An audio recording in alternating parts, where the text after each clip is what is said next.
Değerli takipçilerimiz merhabalar.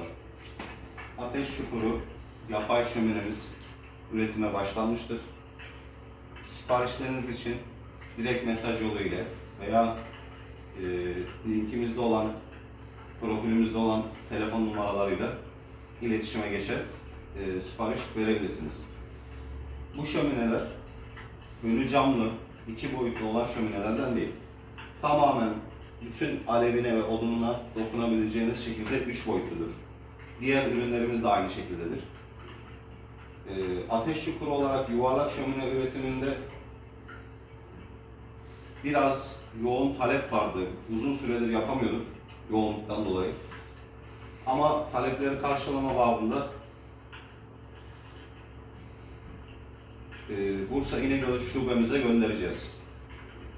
Eğer siz de bu şekilde ateş çukuru şöminesi isterseniz dediğim gibi direkt mesaj yoluyla veya telefon numaralarıyla iletişime geçebilirsiniz.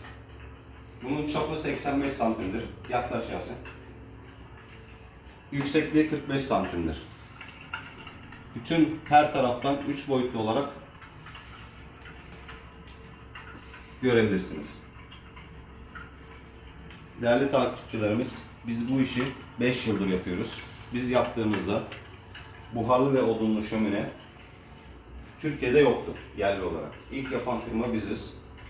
Sizin de destekleriniz ve isteklerinizin doğrultusunda kendimizi geliştirerek 5 yıldır hizmet veriyoruz. Diyeceklerim bu kadar. Gelsin.